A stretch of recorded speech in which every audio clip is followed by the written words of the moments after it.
Hi friends, எல்லாருக்கும் வணக்கம். நியூஸில் கேட்டு கேட்டு ரொம்பவும் அழுத்து போச்சு எனக்கே. நம்ம பேச வேண்டாம் தான் நினச்சேன். ஆனாலும் என்னால் பேசாமல் இருக்கவே முடியல. அந்த பொண்ணு ஃபோட்டோவை பார்த்தே ரொம்பவும் கண்ணீர் தான் வருது. அவ்வளோ ஒரு அழகான பொண்ணு. அதுக்கு 27 வயசு தான் எழுதி வச்சிருக்குதா அப்படின்ட்டு அந்த ஆண்டவன் என்ன தான் வாழ்க்கையை கொடுத்தானோ, என்ன தான் இது அப்படின்ற மாதிரி தான் தோணுது. ஏன்னா அவ்வளோ பார்த்து பார்த்து சீர்வரிசையோட கல்யாணம் பண்ணி வச்ச பொண்ணு இப்போ பார்த்தா இல்லை.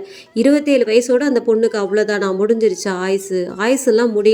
சில மிருக ஜென்மங்க இந்த மாதிரிலாம் நடந்துக்கும் போது அந்த பொண்ணோட மனசு எப்படி வலிச்சிருக்கும், எப்படி மனசு கஷ்டப்பட்டு அது செத்துருக்கும்.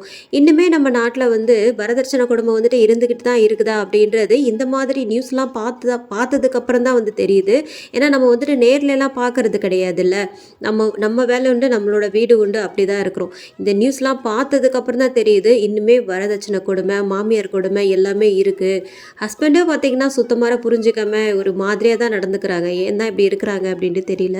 அது மட்டும் இல்லாமல் இப்போல்லாம் ஸ்கூலில் நிறைய பிரச்சனைகள் நடந்துட்டு இருக்கு. பசங்க வேற இறந்துட்டு இருக்கிறாங்க. அது எதனால் இறக்குறாங்க? +2 படிக்கிற பையன், 11th படிக்கிற பையன் அப்படின்ட்டு அது என்னன்னே தெரியலங்க. எப்படி தான் இறக்குறாங்க? ஸ்கூலுக்கு காலையில் ஜாலியாக தான் போகிறாங்க. அப்புறம் எப்படி பசங்க இந்த மாதிரிலாம் செத்து வருதுங்க? ஒன்றுமே புரியல. நம்ம பெற்றவங்க இப்போ உயிரை கையில் பிடிச்சிட்டு இருக்கிற நிலைமையாக இருக்குது. ஏன்னா நம்ம பசங்களும் ஸ்கூலுக்கு போகிறாங்களே அப்படின்ட்டு அப்படி தான் தோணுது. ரொம்பவும் கஷ்டமாக இருக்குது. நம்ம ஒரு ஃபோனில் நியூஸ் பார்த்துட்டு அவங்க அலறி துடிக்கிறது, அந்த பெற்றவங்களாம் அலறி துடிக்கிறத நம்ம பார்த்துட்டு அவ்வளோ கஷ்டப்படுறோம். அவங்க பெற்றவங்க அவங்களுக்கு எப்படி இருக்கும்?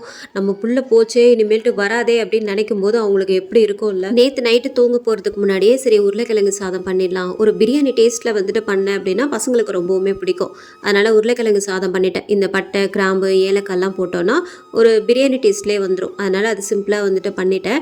வேறு என்ன பண்ணுறதுன்னு எனக்கு சுத்தமாக ஐடியா இல்லை. அதனால் அது பண்ணிட்டேன். அப்புறம் இந்த தட்டைப்பயிர் குழம்பு வச்சுருந்தேன். அது சாதம் கொஞ்சோண்டு உருளைக்கிழங்கு சாதம் கொடுத்து விட்டுட்டு அப்புறம் சப்பாத்தி மாவு பிசைஞ்சு வச்சுருந்தேன் நைட்டு. அதையும் கொடுத்து விட்டேன். இன்றைக்கி ஒரு வேளையாக லஞ்ச் பேக் பண்ணி கொடுத்தாச்சு. நாளைக்கு பார்க்கலாம். பாய்.